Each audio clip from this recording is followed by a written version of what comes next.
People typically say they don't value the things that they have until it's gone. In fact, it's actually known that people value gaining something only about half as much as they fear losing that same thing. Because loss brings pain, and it's human nature to avoid pain. Therefore, it's human nature to avoid loss. And that's loss aversion. See, when faced with a decision of uncertainty, where one choice may lead to an uncertain gain, a gain that's probably even better than the item that we have, but you know that you have to lose that item to get that, people will typically choose to keep their item than go for the risky decision to possibly get that gain. See, loss aversion keeps us from making those uncertain, risky decisions. And loss aversions can actually lead to bad decisions, personally and in business. According to McCobb School of Business, people many times will make unethical decisions to keep something that they normally wouldn't make those same ethical decisions to gain that thing. For example, people don't necessarily lie to get a job, but people will quickly lie to keep their jobs. And this has happened in many instances. Bernie Madoff was given as example by McCobb School of Business.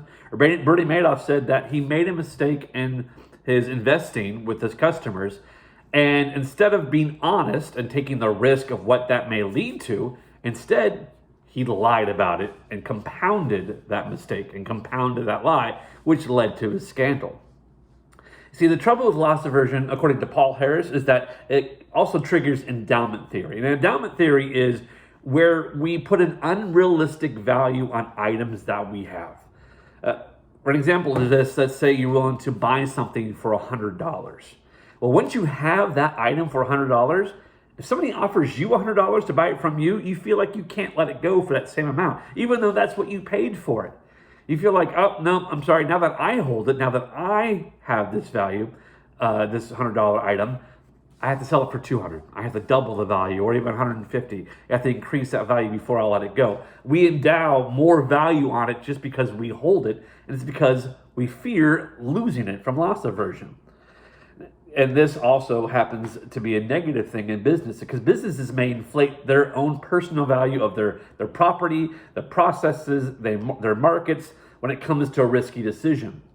They may look at what they have is a lot more valuable than what it really is, and then assess the risk of that decision and be like, well, that risk decision is not going to get us as much as what we have, when what we have is actually valued down here.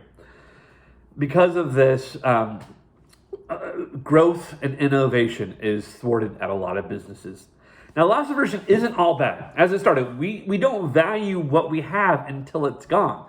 So loss aversion actually allows us and makes us reevaluate our current positions.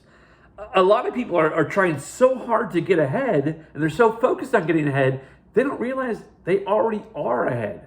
It's the old saying of stop and smell the roses. You may have been out there this entire time and not realize the roses are right next to you. You've had them all along. So loss aversion allows us to reevaluate. Now, and it's also something that we've done, everybody has done, professionally and in business. We do it every single time we go to make a purchase. We have our money in our pocket, and we're about to buy a product that we're not too sure how that's going to affect our happiness level or what it could do for us. So to basically bring that risk down, we start to research that product to death. We try to get as much information as we can so the uncertain decision becomes more certain. And we now value that item as much as that money in our pocket. Now, my wife and I, we've been struggling with loss aversion for 3 years. We traveled around America trying to find a new place to buy a house and move, because we were down to Southern California, and we found a place in Washington. And we bought that property with the plan to move to it. Well, as soon as we bought that property and planned to move, we started looking at our current house that we live in and our neighborhood and our jobs. And suddenly the value of those things doubled. We started to do the endowment theory to our current holdings. They weren't good enough for us before, but as soon as we have a choice to move, now they're really good, and they're keeping us from going to Washington. For 3 years, we've been struggling with that loss aversion.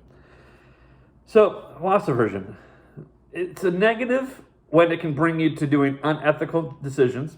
It's a negative when it keeps you from growing and innovating because you're overinflating the value of something through endowment theory. But it's also a positive because it does protect you from pain, a pain of loss, and it's a positive because it makes you reevaluate. Protection from pain is good, but we can't move forward unless we're able to take risks.